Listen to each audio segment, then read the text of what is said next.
Berapa banyak Bapak Ibu yang hari ini mulai puasa hari pertama di bulan Oktober? Puji Tuhan, muka-mukanya ceria semua, dan muka-mukanya adalah muka-muka yang diberkati Tuhan. Haleluya. Amin. Mari Bapak Ibu, malam ini ada sebuah tema yang luar biasa yang Tuhan berikan untuk kita semua malam ini, adalah kekuatan daripada fokus. Wow, kekuatan dari fokus. Kita lihat ayat firman Tuhan, Mazmur 123, ayat yang pertama sampai ayatnya yang kedua. Holy Spirit come. Thank you. Mazmur 123, ayat 1 sampai ayat yang pertama, nyanyian ziarah. Kepadamu aku melayangkan mataku, ya Engkau yang bersemayam di sorga. Lihat, seperti mata para hamba laki-laki memandang kepada tangan tuannya. Seperti mata hamba perempuan memandang kepada tangan nyonyanya. Demikianlah kita memandang kepada Tuhan Allah kita, sampai Ia mengasihani kita. Lihat, mata para hamba laki-laki memandang kepada tangan tuannya. Demikian, lihat mata hamba perempuan memandang kepada tangan nyonyanya. Demikianlah mata kita memandang kepada Tuhan Allah kita sampai Ia mengasihani kita. Memandang, fokus. Kekuatan memandang seorang pelayan kepada tuannya, kekuatan memandang, kekuatan fokus memandang seorang hamba perempuan kepada tangan nyonyanya. Lalu Alkitab berkata, itu seperti kita memandang kepada Tuhan. Kekuatan fokus adalah kemampuan yang perlu Bapak, Ibu, Saudara, dan saya asah, gosok, latih. Dengan mengembangkan kemampuan kita untuk fokus, kita akan meningkatkan motivasi. Motivasi itu dorongan, hasil yang lebih baik, dan sebuah kreativitas ilahi yang akan terjadi dalam hidup kita. Kalau kita lihat, fokus didefinisikan sebagai pusat minat. Minat itu sebuah kerinduan. Minat itu adalah calling, panggilan, tanggung jawab, nilai. Fokus didefinisikan sebagai pusat minat, pusat daripada tanggung jawab, pusat dari sebuah nilai, atau aktivitas, kegiatan, dan definisi yang jelas. Nah, gunakan kekuatan fokus Anda untuk tetap termotivasi. Kenapa seseorang tidak lagi termotivasi? Karena dia sudah distraction, kehilangan fokus. Haleluya. Amin. Tapi ketika seseorang itu punya fokus yang jelas, orang yang memiliki kejelasan fokus tahu apa yang mereka inginkan dan dapat tetap termotivasi. Terlepas dari peristiwa, keadaan yang terjadi secara eksternal maupun yang terjadi secara internal, itu tidak akan mempengaruhi fokus. Contoh, ketika Bapak Ibu naik pesawat, kemudian kita pasang seat belt-nya, lalu pilot berkata, penumpang yang terhormat, saya juga bingung mau antar Anda kemana. Ada yang mau tetap tinggal dalam pesawat? Pasti nggak ada satupun yang mau tinggal dalam pesawat. Sebab apa? Pilotnya nggak tahu tujuan hidup. Pilotnya nggak tahu kemana akan mengantar kita. Kalau pilotnya tidak fokus, maka kita akan sampai di mana-mana. Kita akan landing di tengah-tengah samudra anta beranta, hutan belantara yang anta beranta, karena pilotnya nggak fokus. Tapi kalau pilotnya bilang, pesawat ini akan membawa Anda ke Amsterdam.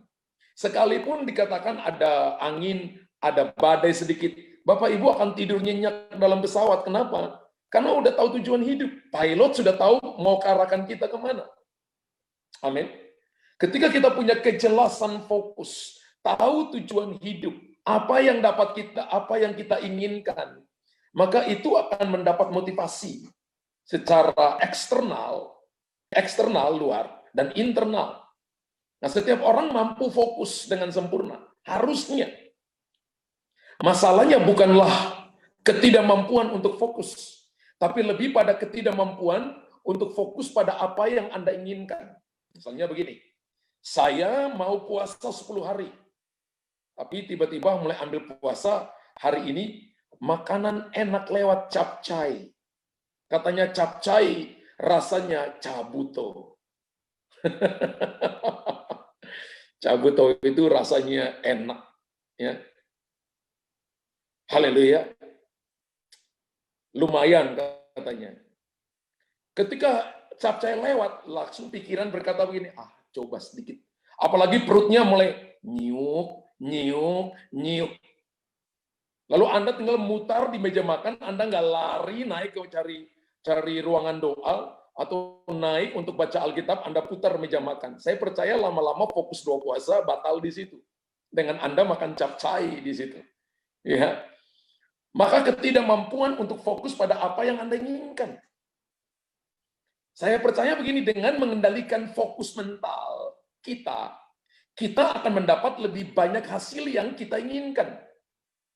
Mengendalikan pikiran, mengendalikan seluruh tubuh untuk tujuan ilahi. Misalnya contoh, saya mau dipakai Tuhan dalam karunia bernubuat. Maka Bapak Ibu harus kejar karunia itu. Karunia itu harus dikejar. Kejarlah karunia-karunia dan tidak boleh kehilangan dalam satu karunia pun. Menurut 1 Korintus 1 ayat yang ke-7. Ketika itu jadi fokus, Bapak Ibu nggak mau tahu dengan yang lain. Saya suka nonton film silat Indonesia namanya Wiro Sableng. Istri saya sering marah-marah saya. Tapi saya nonton itu, saya lihat sisinya begini. Kalau dia mau dapat ya ilmu kunyuk melempar buah, ya, ilmu kunyuk melempar buah, maka dia disuruh sama gurunya puasa 7 hari 7 malam untuk dapat ilmu itu. Dia mau dapat ajian pukulan matahari yang sakti, maka dia harus puasa 30 hari. Dia mau dapat ajian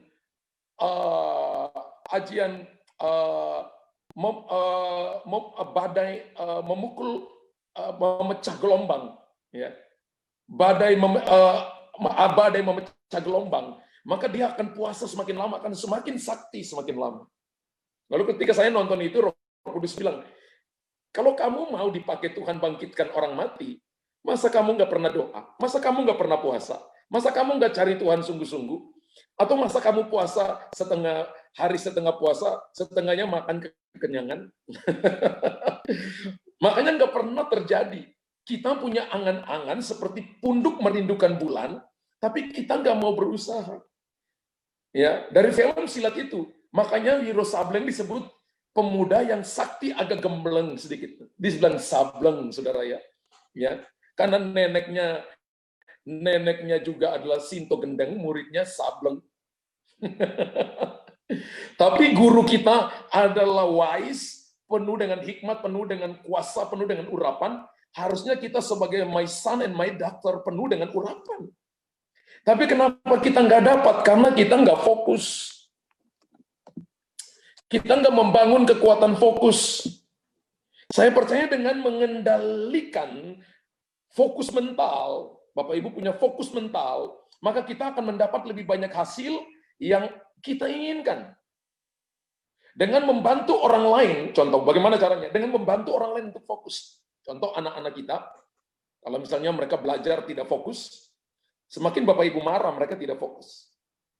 Tapi ketika kita mengajar mereka dengan ajak bermain, maka mereka akan mudah cerna. Amin. Dengan membantu orang lain untuk fokus, kita dapat meningkatkan hasil, semangat, dan pada akhirnya produktivitas mereka. Contoh, ketika seseorang masuk di tempat kerja, atau nggak usah tempat kerja lah, masuk dalam pelayanan, maka ada kelas-kelas di mana pemuritan.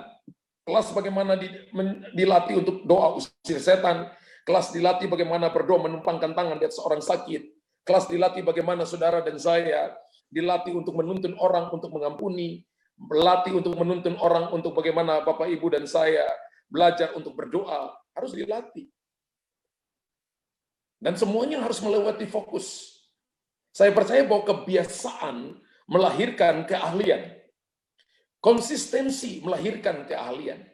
Kalau Bapak Ibu mau jadi ahli, orang ahli itu kalau nanti dicari, susah dicari, kalau dapat bayarnya mahal.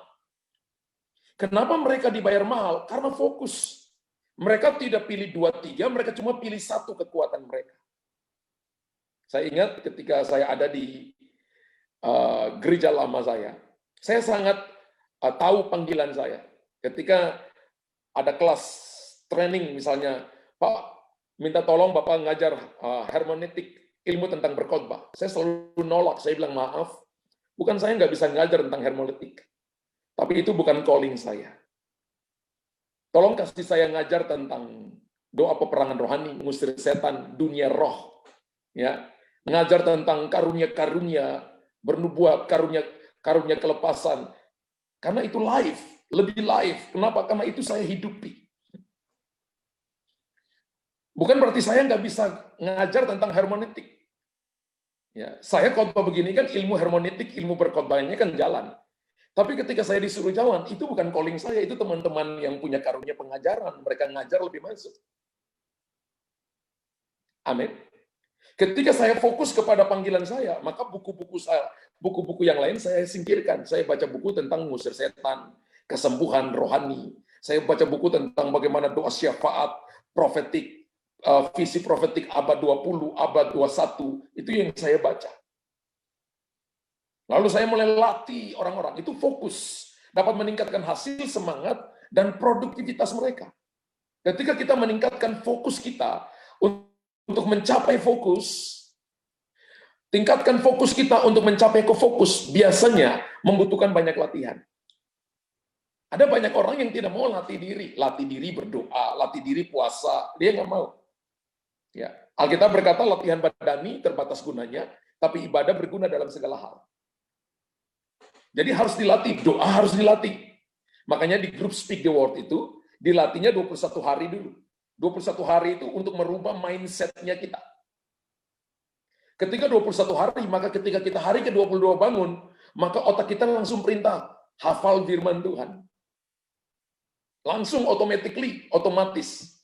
Dan itu lama-lama akan menjadi sebuah gaya hidup atau lifestyle kita. Kalau Bapak Ibu mau doa jam 5 pagi, maka harus latih 21 hari.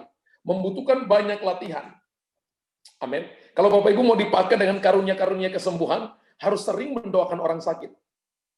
Saya ingat pertama kali saya dinubuatkan, kamu akan dipakai dalam pelayanan sign and wonders.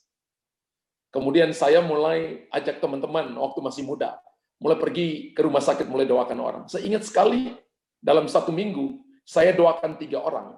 Hari Senin saya doakan orang, itu sembuh. Yang tadinya tidak bisa bangun dari tempat tidur. Tapi besok pagi, keluarganya telepon, orang yang Anda doain kemarin, meninggal. Saya ingat kemudian hari Rabu lagi saya pergi dengan teman-teman, doain orang yang nggak bisa bangun, tiba-tiba bisa bangun dan berjalan. Lalu hari Kamis ditelepon, orang yang Bapak doain, meninggal. Kemudian hari Jumat lagi saya pergi, doain orang, ya, yang sakit mah parah, kronis, sudah mau meninggal hari itu, tapi didoain dan sembuh. Bahkan minta makan banyak sekali, tapi hari Sabtunya, saya dikabari meninggal. Hari Minggunya teman-teman yang pergi dengan saya, ketemu saya, dan mereka berkata, kamu punya pengurapan pencabut nyawa. Karena dalam 1 minggu, doain 3 orang, mati semua. Saudara, saya sangat tertuduh. Setan bilang, kamu nggak punya urapan. Waktu pulang saya berlutut di hadapan Tuhan, dan Tuhan katakan begini, tidak. Aku sedang latih kamu. Mau kok kamu bangkit?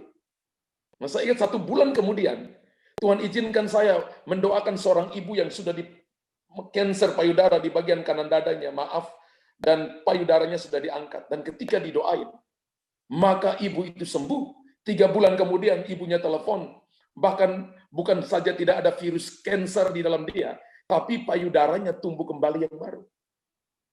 Dia sudah divonis dokter meninggal 3 bulan, 3 bulan meninggal karena stadium 4. Dia masih hidup 12 tahun lagi. Masih lihat cucunya lahir, anaknya menikah, dan sebagainya.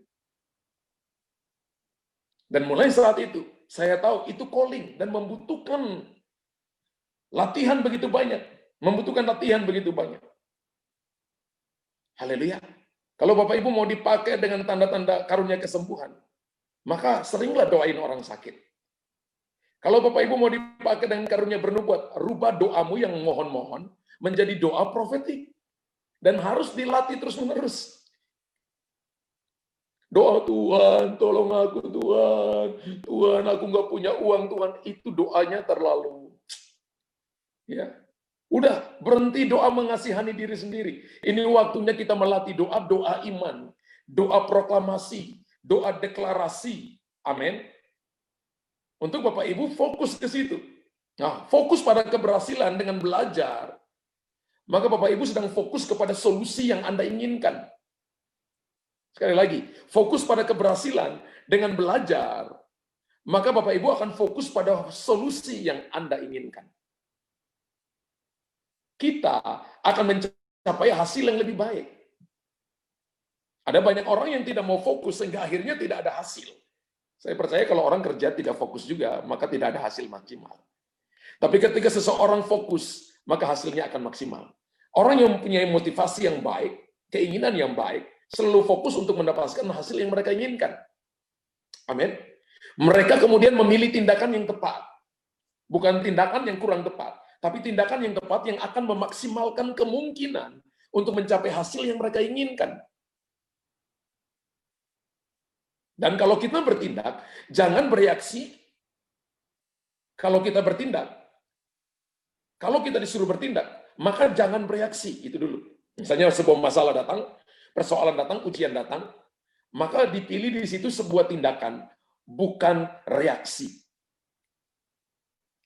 Kebanyakan orang menghabiskan sebagian besar waktu dan energi mereka untuk memikirkan dan bertindak atas masalah, tantangan, dan persoalan mereka. Mereka selalu bereaksi dengan situasi. Kenapa situasi begini? Kenapa keadaan begini? Kenapa orang perlakukan saya seperti ini? Dengan terus-menerus fokus pada masalah, mereka sedang menambah kesulitan dan memperkuat efek negatifnya. Misalnya Bapak Ibu katakan begini, kenapa dia kelihatan baik dan gua kelihatan tambah tidak baik? Kenapa situasinya semakin buruk tapi keadaan orang itu semakin baik? Ketika Bapak Ibu fokus hanya kepada reaksi terhadap masalah, kenapa orang itu perlakukan saya seperti ini? Kenapa dia lakukan seperti ini untuk saya? Ketika kita fokus kepada reaksi terhadap situasi dan masalah, maka saya percaya kita sedang menambah kesulitan dan memperkuat efek negatifnya. Orang model seperti ini tidak akan pernah menjadi orang hebat dan menjadi orang kepercayaan yang dipercayakan oleh Tuhan.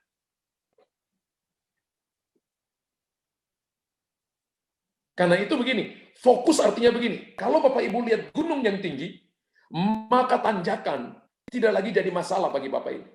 Turunan lembah yang curam bukan lagi masalah bagi Bapak Ibu. Sungai yang deras bukan lagi masalah, batu-batu licin bukan lagi masalah. Karena Bapak Ibu sudah fokus untuk nanti menaklukkan gunung yang tinggi. Amin. Kalau kita fokus kepada Tuhan, seperti mata seorang hamba, perempuan tertuju kepada tangan nyonyanya, mata seorang hamba laki-laki tertuju kepada tangan tuannya, demikianlah mata kita tertuju kepada Tuhan. Kalau mata kita sudah tertuju kepada Tuhan, maka kita sedang menuju kepada langkah menuju kepada keberhasilan. Bapak Ibu tulis, kalau mata saya tertuju kepada Tuhan, fokus kepada Tuhan, maka itu langkah menuju keberhasilan. Bapak Ibu tulis di situ. Ketika mata saya fokus pada Yesus, maka itu langkah menuju keberhasilan. Amin. Haleluya. Ketika mata saya fokus pada Yesus, kalau mata saya tertuju dan fokus pada Yesus, maka itu adalah langkah menuju pada keberhasilan. Haleluya. Saat saudara dan saya memotivasi pribadi, jadi fokus itu, kekuatan fokus itu dari dalam, internal Bapak Ibu. Dari dalam pikiran Bapak Ibu.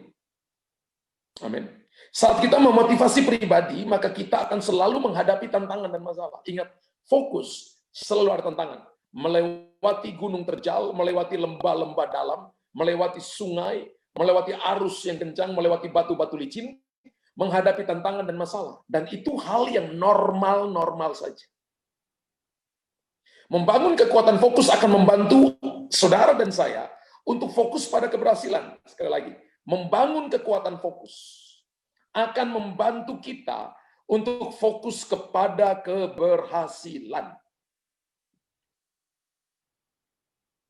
Ulangi, Bapak Ibu. Membangun kekuatan fokus akan membantu kita untuk fokus kepada keberhasilan. Berapa banyak Bapak Ibu yang mau berhasil? Maka kata kuncinya fokus. Jadi keberhasilan atau kegagalan tidak tergantung orang lain, tapi tergantung pada kita. Kenapa orang berkata orang itu orang sukses? Betul? Ketika kita sukses, maka orang mengikuti kita. Orang mengikuti kita karena apa? Karena kita fokus kepada pekerjaan. Kita fokus kepada tanggung jawab. Kita fokus kepada apa yang Tuhan percayakan kepada kita. Sehingga orang mengikuti kita. Apa yang Alkitab katakan tentang kekuatan fokus? Yang pertama, prinsip kekuatan fokus itu ada pada tangan Tuan dan Nyonya. Atau prinsip kekuatan fokus diumpamakan seperti kekuatan yang ada pada tangan Tuan dan Nyonya. Berarti kekuatan pada tangan Tuan dan Nyonya, apa yang kita lakukan harus memperhatikan apa yang ada di tangan Tuan dan tangan Nyonya. Berarti bicara tentang tanggung jawab yang diberikan seseorang buat kita. Semua kita terima tanggung jawab. Seorang istri terima tanggung jawab dari suaminya. Seorang suami menerima tanggung jawab dari Tuhan. Anak-anak menerima tanggung jawab dari orang tuanya. Karyawan menerima tanggung jawab dari manajernya. Manajer menerima tanggung jawab dari area manajernya. Area manajer menerima tanggung jawab dari GM-nya. GM menerima tanggung jawab dari direkturnya. Direktur menerima tanggung jawab dari owner-nya.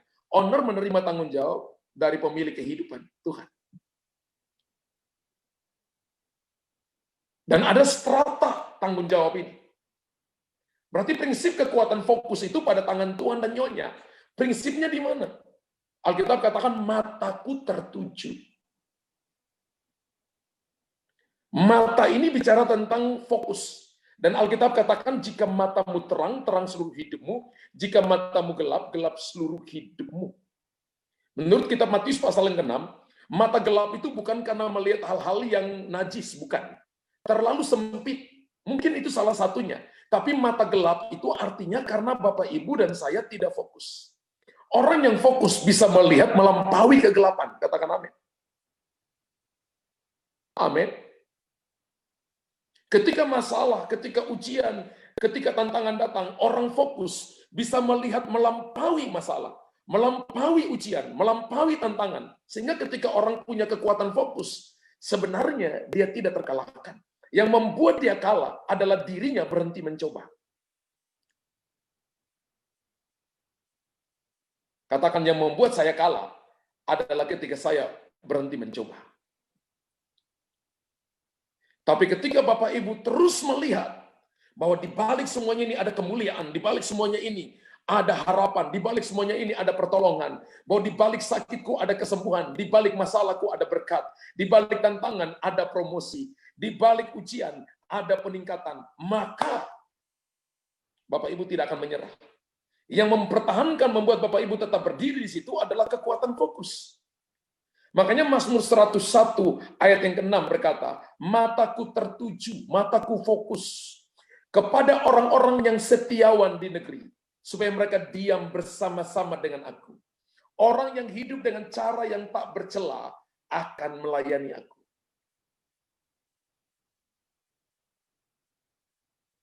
Mataku tertuju, artinya saya bisa terjemahkan bebas. Kekuatan fokus kepada orang-orang itu. Orang-orang yang setiawan adalah mereka punya kekuatan fokus. Firman Allah berkata, mereka diam bersama-sama dengan aku. Orang yang hidup dengan cara yang tak bercela akan melayani aku. Bahkan sampai begini, bahwa kalau seseorang tidak punya kekuatan fokus, dia tidak boleh melayani. Bahkan dia tidak boleh dipercayakan hal apapun. Karena justru dia akan merusak. Atau kalau tidak merusak, dia tidak akan memaksimalkan potensi. Bahkan dia tidak akan bisa nolong siapapun. Dia hanya cuma mikir dirinya sendiri. Tapi kalau Bapak Ibu fokus, Bapak Ibu akan menyelamatkan banyak orang, nolong banyak orang. Amin.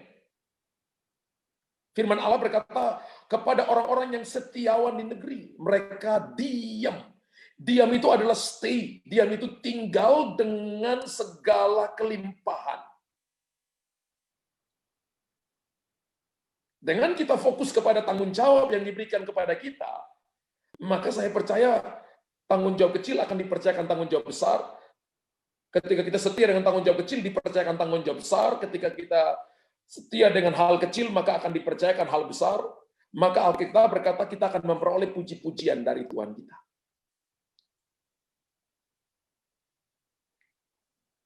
Amin. Jadi sebenarnya prinsip kehidupan Bapak, Ibu, Saudara, dan saya adalah fokus, artinya memperhatikan, melakukan sama persis yang dimauin oleh pemimpin kita. Tidak mengurangi sama sekali. Yang dimauin kalau kita bawa oleh Tuhan, makanya disebut dengan ketaatan. Lakukan tepat sama persis, tidak mengurangi nilainya. Kenapa banyak orang Kristen yang tidak mengalami potensi maksimal?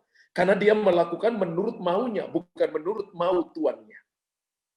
Sehingga ketika kita terbawa di dalam sebuah covering, ketika kita ada dalam sebuah keluarga, anak-anak berontak, suami istri berontak, orang-orang yang di bawah kita berontak. Kenapa? Kenapa ada orang seperti itu? Karena tidak melakukan sesuai yang dimauin oleh pemimpin. Ketika seseorang memberontak kepada orang di atas karena hubungannya dengan Tuhan gak beres. Dia tidak memperhatikan apa yang di tangan Tuannya, di tangan nyonyanya. Bahkan Alkitab katakan kalau kita memperhatikan Tuhan, harusnya kita memperhatikan juga para pemimpin. Apa yang mereka lakukan, itu kita lakukan. Itu namanya kekuatan fokus. Banyak kali kan kita salahkan orang lain untuk menyelamatkan diri kita. Mungkin Bapak Ibu merasa terselamatkan ketika menyelamatkan orang lain. Tapi Bapak Ibu tidak akan pernah mengalami potensi maksimal. Karena sekali lagi orang-orang fokus, mereka selalu jadi orang-orang hebat. Dan satu saat nanti, orang-orang yang tadinya pikir bahwa mereka adalah pemenang, justru mereka akan jadi pecundang dan dipermalukan.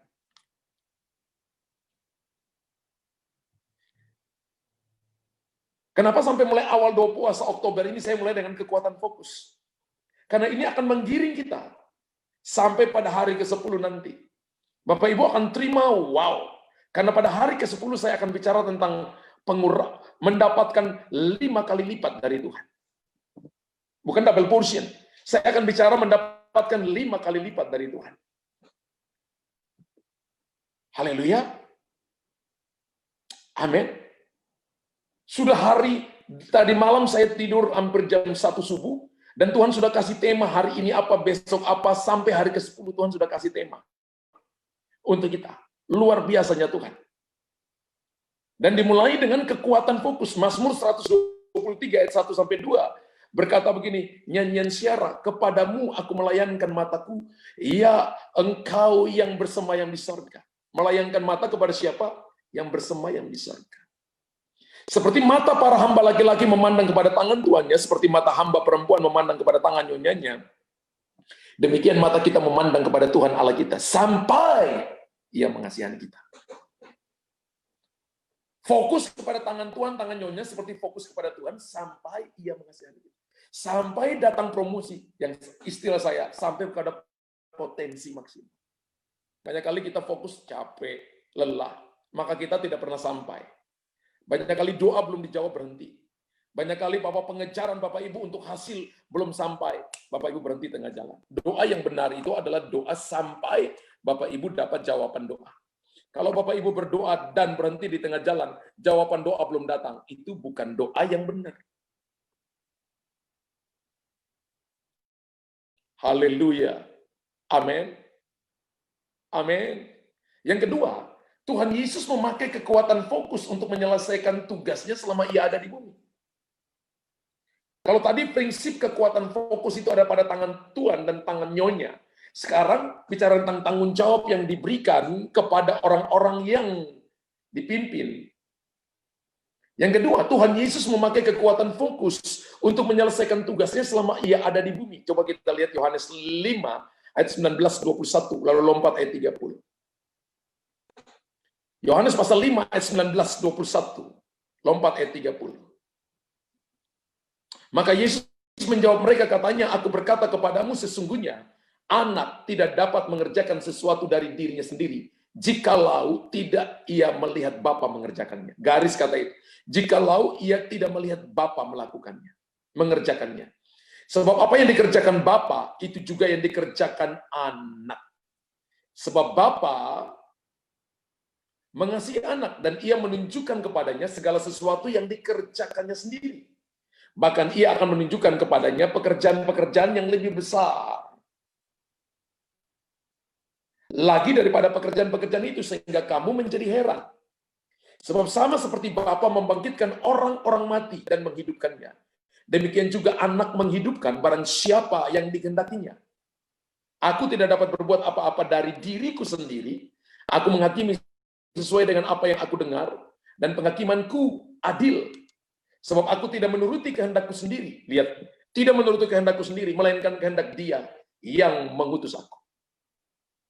Jelas Alkitab berkata, keberhasilan Tuhan Yesus selama Dia datang di muka bumi ini, salah satunya adalah kekuatan fokus pada apa yang dikerjakan Bapa.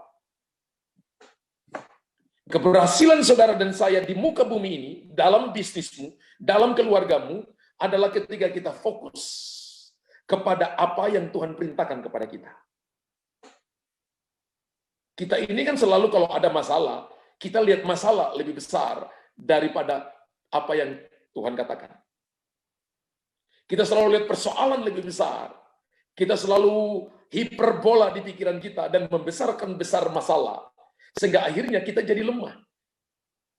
Bahkan dan tidak dapat menyelesaikan masalah.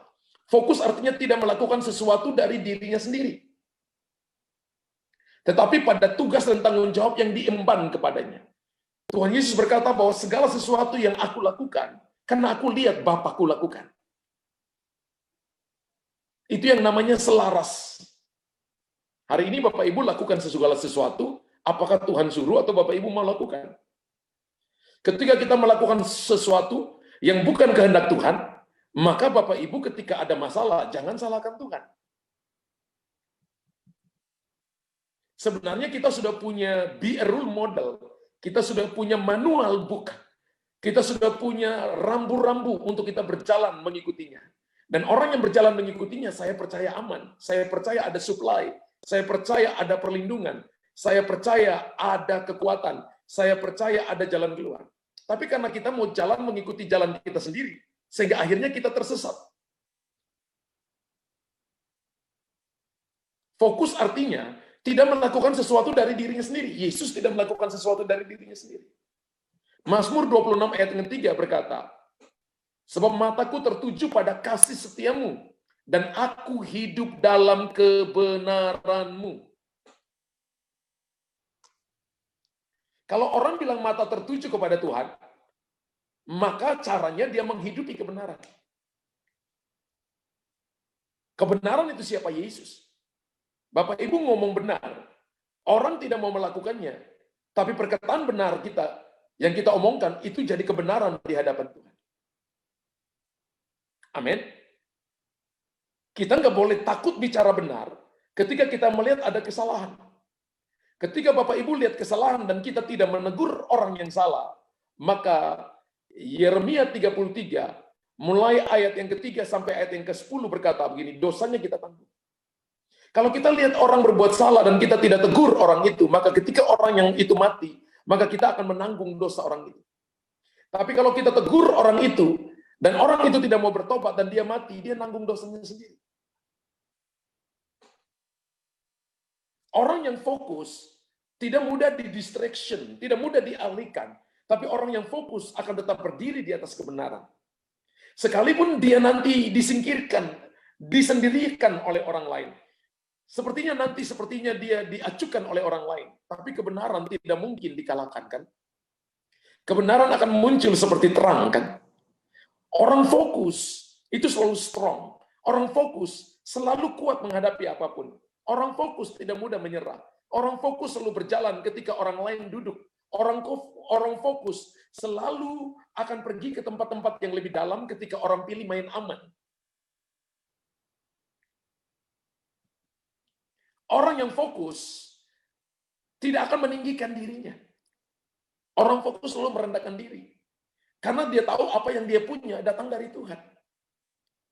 Aku, kata Yesus, tidak melakukan semuanya dari diriku sendiri. Tapi karena semua dipercayakan kepadaku. Orang fokus itu artinya gini, tahu diri. Bapak Ibu tulis, orang fokus itu tahu diri. Ketika saya dipakai Tuhan dengan hebat, tahu diri dong. Kalau bukan Tuhan, maka pendeta Luther Dias tidak akan seperti ini. Ketika saya diberkati, saya tahu diri. Bahwa itu bukan kuat gagah saya, semata-mata karena kasih karunia Tuhan. Ketika saya dipromosi, saya harus tahu diri. Ada banyak orang yang tidak tahu diri, lupa diri maksud saya, ketika dipromosi Tuhan. Karena dia tidak sadar bahwa apa yang dia dapat itu datang dari Tuhan. Ketika kita fokus hanya menyenangkan Tuhan, hanya tertuju kepada Tuhan, Bapa yang adalah resource. Kata Bapa itu kan bahasa Aramnya Aba. Aram Mesopotamia itu Mesir. Sedangkan bahasa Ibraninya dua kata A dan B diterjemahkan bahasa Ab. Diterjemahkan bahasa Indonesia adalah sumber, resource. Kalau Bapa itu sumber, maka segala yang terbaik datang dari sumber. Amin.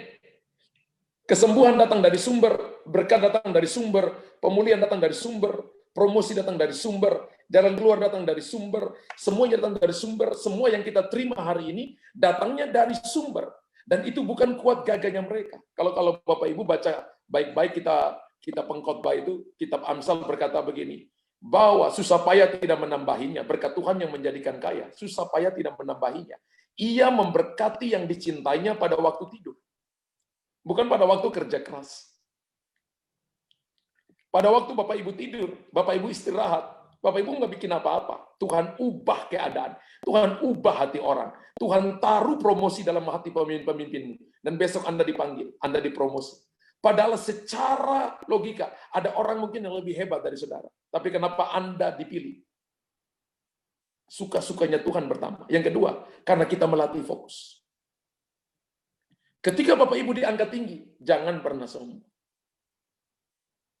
Jangan pernah begini, semua karena saya. Ingat, Nebukadnezar ketika tepuk dada, bukankah ini Babel yang aku bangun dengan kekuatanku sendiri? Bukankah ini seluruh kemuliaan yang aku dapat dengan kekuasaanku? Hari itu interupsi dari surga. Mulai hari ini, engkau akan dibuang dari kehidupan manusia. Rambutmu akan seperti Raja Wali. Engkau akan minum dari embun dari langit, dan kukumu akan seperti kuku Raja Wali. Sampai engkau mengakui bahwa kekuasaan, kemuliaan, hormat, kekayaan itu berasal daripada Allah semesta langit. Berapa tahun Nebukadnezar alami ini? Nggak tanggung-tanggung 7 tahun. Ada orang yang akan direndahkan. Direndahkan serendah-rendahnya. Diambil semua yang ada pada dia. Tujuannya Tuhan mau merendahkan hatinya. Supaya dia belajar fokus hanya kepada Tuhan.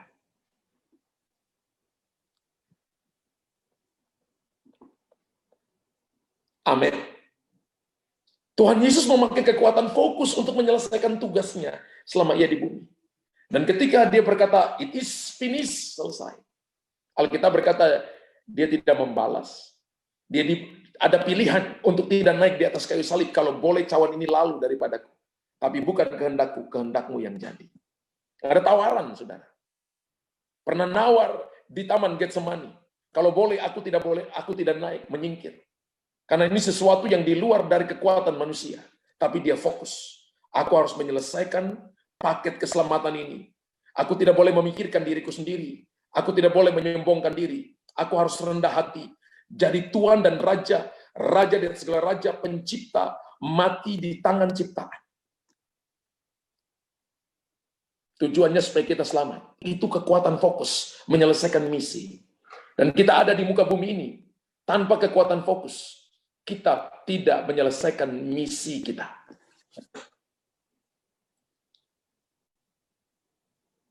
Haleluya. Hanya mereka yang fokus yang akan menyelesaikan misinya. Hanya mereka yang fokus yang akan menyelesaikan tanggung jawabnya di muka bumi. Dan yang ketiga, kekuatan kita hanya ketika kita fokus pada Tuhan Yesus. Kalau Tuhan Yesus memakai kekuatan fokus menyelesaikan misinya di bumi,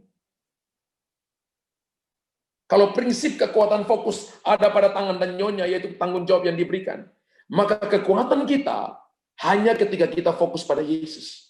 Yesus adalah kebenaran, Yesus adalah kehidupan, jalan dan hidup. Ibrani 12 ayat 2. Marilah kita melakukannya dengan mata yang tertuju kepada Yesus, yang memimpin kita dalam iman, dan yang membawa iman kita kepada kesempurnaan. Yang dengan mengabaikan kehinaan, tekun memikul salib, ganti sukacita yang disediakan bagi dia, yang sekarang duduk di sebelah kanan takhta Allah. Marilah kita melakukannya dengan mata yang tertuju kepada Yesus. Bukan tertuju kepada harta, bukan tertuju kepada kesembuhan, bukan tertuju kepada prestasi, bukan tertuju kepada kekurangan uang, bukan tertuju kepada orang lain, tapi tertuju kepada Yesus. Kata marilah adalah ajakan, tidak semua yang mau datang. Ini sebuah panggilan, panggilan untuk fokus kepada Yesus. Jadikan Jesus be the center. Jadikan Yesus sebagai sentral kehidupan. Amin.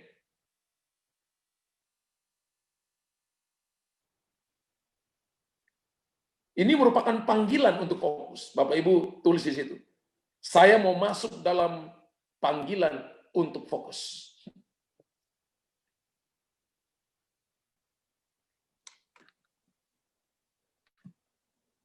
Ketika Bapak Ibu latih terus-menerus ini, maka kita bukan orang-orang yang kalah.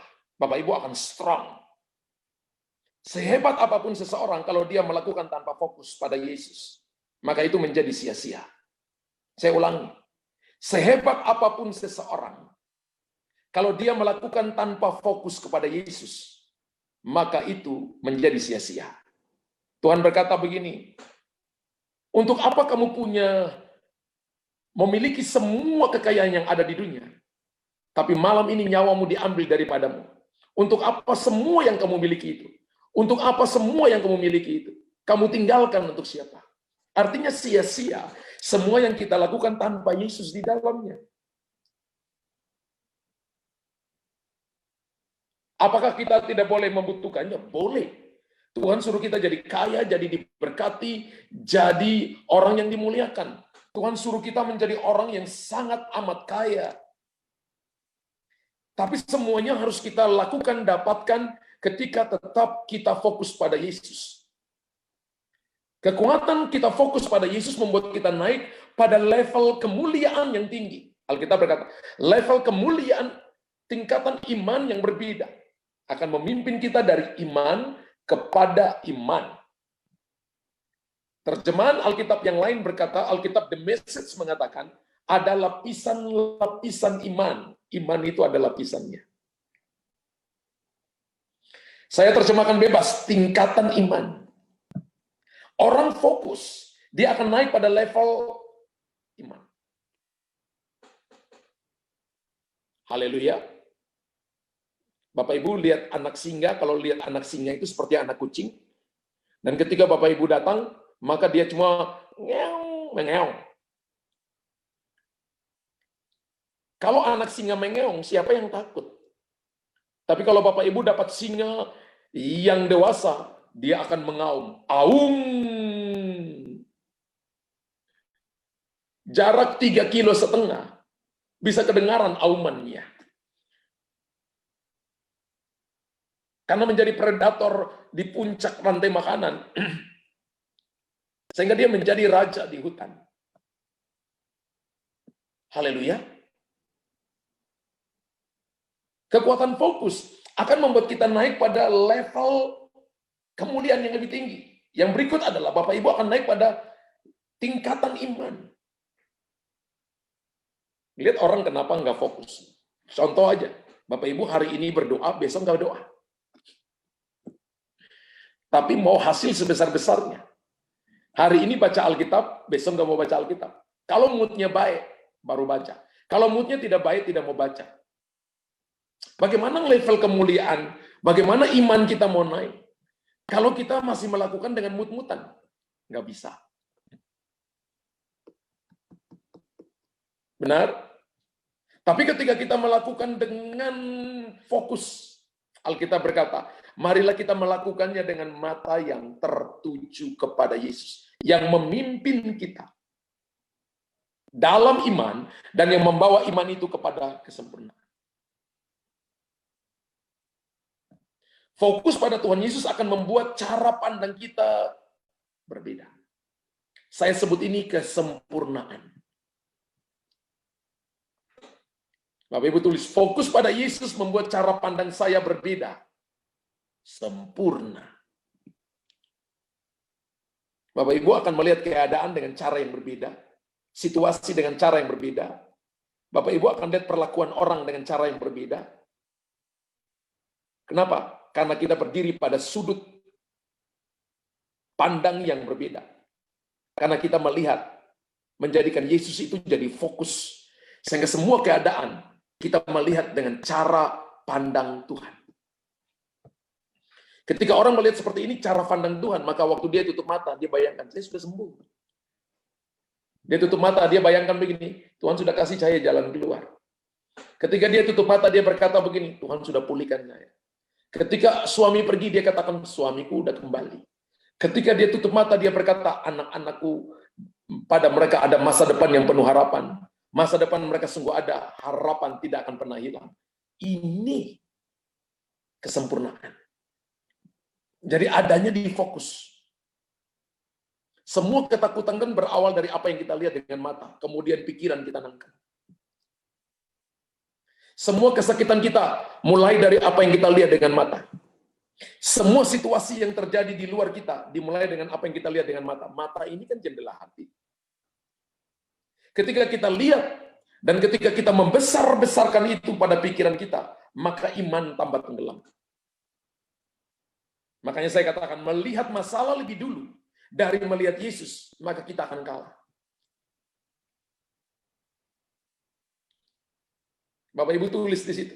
Melihat masalah lebih dulu daripada melihat Yesus, maka saya akan kalah. Tapi sebaliknya, melihat Yesus lebih dulu dari melihat masalah, maka kita jadi lebih daripada pemenang. Hari ini ketika masalah datang, persoalan datang, ujian datang, apa yang Bapak Ibu lihat? Badai kah? Masalah kah? Atau Bapak Ibu lihat Tuhan? Jangan katakan kepada Tuhan bahwa masalahmu besar. Tapi katakan kepada masalahmu bahwa Tuhan yang Anda dan saya sembah yang namanya Yesus adalah Allah yang besar, nama di atas segala nama, dan Raja di atas segala raja. Melihat Yesus lebih dulu dari masalah, maka kita menjadi lebih daripada pemenang. Bahkan dikatakan menjadi pribadi yang kuat di tengah-tengah krisis. Karena kita bisa melihat di balik krisis ini, ada Tuhan yang lebih besar dari krisis. Itu kekuatan fokus. Kenapa orang stres? Karena tidak bisa melihat sesuatu di balik setiap masalah. Karena dia lihat masalah lebih dulu. Dan tidak bisa melihat pribadi Tuhan ada di tengah-tengah krisis. Ketika Petrus melihat Tuhan berjalan di atas air, Petrus minta berjalan di atas air. Dan ketika dia berjalan beberapa langkah, dia main di perasaan. Dia mulai ketakutan. Kemudian saat itu dia tenggelam. Haleluya. Ada banyak kehidupan kekristenan yang tenggelam. Karena kita mulai tidak fokus kepada Yesus. Saya percaya ketika Petrus fokus kepada Yesus, badai boleh datang, gelombang boleh datang, persoalan boleh datang. Tapi kita akan berjalan di atas gelombang. Itu namanya miracle. Itu namanya mujizat. Mazmur 141 ayat yang ke-8. Mazmur 141 ayat yang ke-8. Tetapi kepadamu-lah ya Allah, Tuhanku, mataku tertuju. Padamulah aku berlindung. Jangan campakkan aku. Saya terjemahkan. Orang yang fokus kepada Yesus tidak akan dicampakkan. Bapak Ibu tulis. Ketika saya fokus kepada Yesus, saya tidak akan dicampakkan. Saya tidak akan dilupakan. Kenapa? Karena kita fokus pada Yesus. Ketika Bapak Ibu terus fokus pada Yesus, mata kita tertuju kepada Dia, Bukan cuma tidak akan dicampakkan, akan ada God's protection, kingdom protection, akan ada perlindungan. Padamulah aku berlindung. Kepadamulah ya Allah Tuhanku, mataku tertuju. Ketika mata kita hanya fokus kepada Yesus, wow, maka ada perlindungan. Kalau ada perlindungan, maka ada penyediaan. Betul? Kalau ada penyediaan, maka kita tidak akan kekurangan. Kalau ada penyediaan, tidak akan kekurangan, maka Tuhan pelihara kita. Dan kalau Tuhan pelihara kita, maka keadaan kita akan baik-baik saja. Tidak dicampakkan. Kenapa tidak dicampakkan? Karena kita berharga. Kekuatan fokus ini harus Bapak Ibu bangun. Pertama, kita mulai latih dengan tanggung jawab yang Tuhan berikan kepada kita. Dimanapun kita berada, kita mulai latih. Yang kedua, kita belajar. Yesus mempraktekkan menyelesaikan tugasnya di muka bumi ini dengan fokus kepada apa yang di tangan Bapa, apa yang dia lihat dengan mata. Lalu kita mengikuti Yesus. Apa yang Yesus lakukan, kita pun lakukan. Maka hasilnya sangat berbeda. Kekuatan ini yang perlu ada pada kita. Coba Bapak Ibu periksa. Apakah selama ini kegagalan saya karena saya kurang fokus? Saya kurang konsisten. Saya selalu berhenti di tengah jalan. Saya selalu menyalahkan orang lain. Padahal ini bukan masalah bicara tentang orang lain, ini masalah tentang diri saya sendiri. Saya yang menentukan apakah saya bisa atau tidak, saya bisa sukses atau tidak, saya bisa naik atau tidak, bukan orang lain. Saya yang menentukan, dan Roh Kudus yang berikan kekuatan kepada saya. Ketika Bapak Ibu lakukan ini, saya percaya kita akan menjadi orang-orang yang maksimal dan akan menjadi jawaban bagi banyak orang. Haleluya. Mari berikan tepuk tangan dulu bagi Tuhan. Dan Bapak Ibu tulis, saya diberkati oleh Tuhan. Saya diberkati oleh Tuhan. Haleluya. Berapa banyak Bapak Ibu yang malam ini, Bapak Ibu katakan, saya mau kekuatan fokus ini ada pada saya. Semua kita pasti sedang punya tanggung jawab. Tapi tanggung jawab ini apakah kita mau lakukan dengan sungguh-sungguh di hadapan Tuhan? Dibutuhkan kekuatan fokus. Kita perlu belajar dari Tuhan Yesus menyelesaikannya dengan hanya memperhatikan apa yang Bapa lakukan. Bahkan Alkitab katakan begini, semua telah diberikan Bapa kepadaku. Ketika dia memperhatikan, bukan cuma memperhatikan dan meniru, tapi dipercayakan perkara besar.